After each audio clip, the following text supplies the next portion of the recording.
Лавров в Душанбе. Вот зачем ОМОН избивал таджикских мигрантов. Утечка мозгов. Кто остается в Таджикистане? Депорт на Украину. Мигранта принудительно отправили на войну.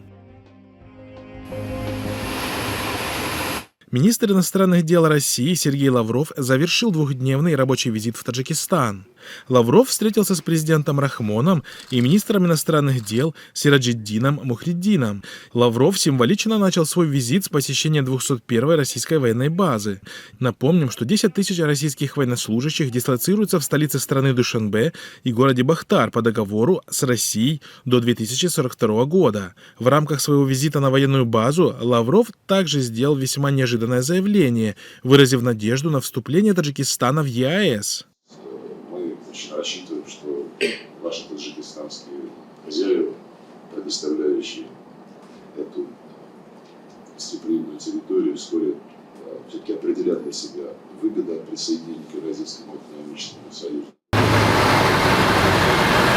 Наблюдатели отмечают, что в свете происходящих в последние недели массовых нарушений прав мигрантов из Таджикистана и сам по себе визит Лаврова и его заявления выглядят вполне ясным сигналом о том, что Россия требует от таджикского режима определиться, вступив в ряды стран-участников ЕАЭС. Это важно для России именно сейчас, потому что страны Центральной Азии играют особую роль в условиях беспрецедентных антироссийских санкций, нейтрализуя их влияние. По ряду важнейших вопросов внутренней повестки. Напомним, вопрос присоединения Таджикистана к Евразийскому экономическому союзу, куда входят Россия, Армения, Беларусь, Казахстан и Кыргызстан, обсуждается с 2015 года.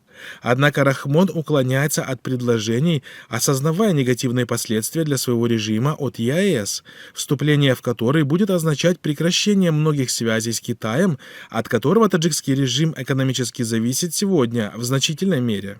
Уважаемый господин председатель, дорогой друг. Примечательно, что Россия уже далеко не в первый раз применяет такой метод давления на Таджикистан, массово преследуя таджикских мигрантов.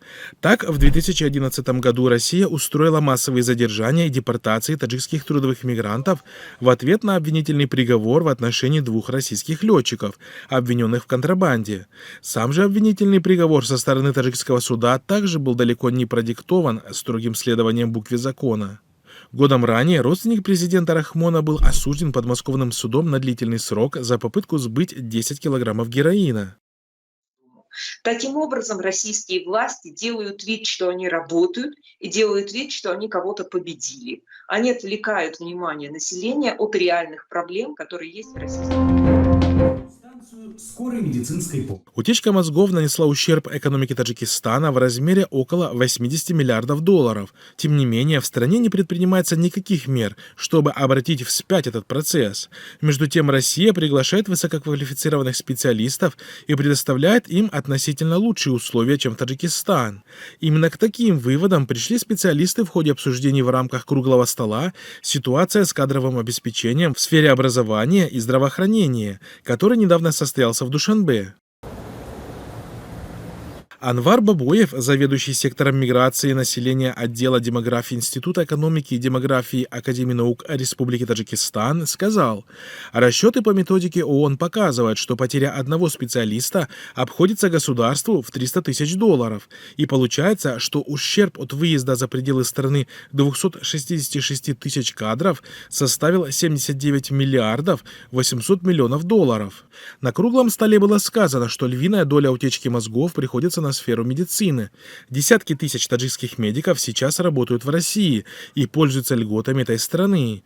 Было отмечено, что они уехали из страны не только из-за низкой зарплаты, но и из-за других обстоятельств. Саид Абдуллазада, представитель Таджикского государственного медицинского университета, сказал: опрос врачей, выехавших за пределы страны, показал, что одной из причин их выезда является пристальный надзор за их деятельностью со стороны контролирующих и силовых структур. Сегодня самой уязвимой частью общества стали врачи и учителя.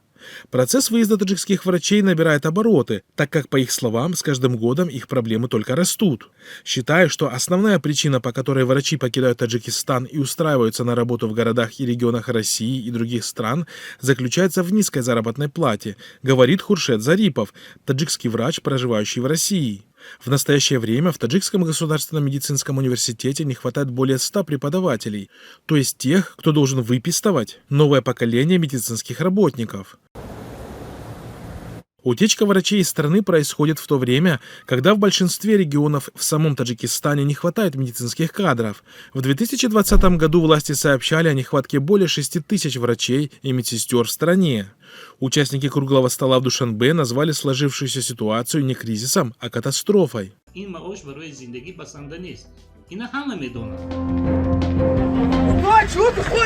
Российские власти решили отправить на войну таджикистанца, которого по решению суда должны были депортировать на родину. Иностранец неоднократно выступил против участия в военных действиях, сообщает журнал «Холод». Отмечается, что 30 мая гражданина Таджикистана Далерджона и несколько других иностранцев привезли в воинскую часть в Ленинградской области.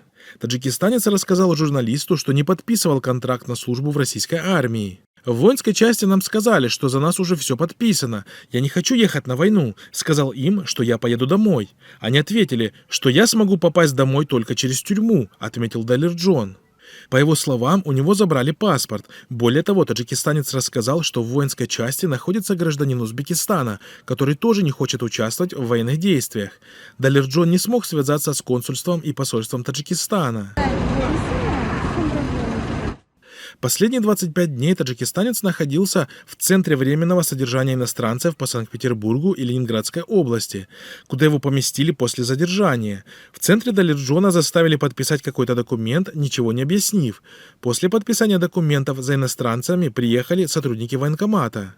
Таджикистанца задержали 4 мая. Сотрудники ГАИ остановили его машину в Ленинградской области для проверки документов. У Далерджона не было разрешения на пребывание в России. 5 мая Кингисеппский городской суд Ленинградской области постановил депортировать его из России, признав виновным в уклонении от самостоятельного выезда из России. Далерджону также выписали штраф в 3000 рублей. 25 мая стало известно, что Россия закрыла выезд из страны для граждан Таджикистана с двойным гражданством.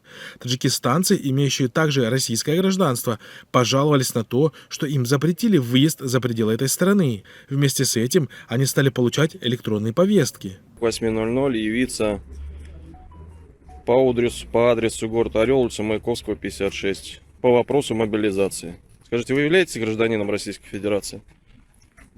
Нет, не являетесь? Вы гражданин Узбекистана? Да.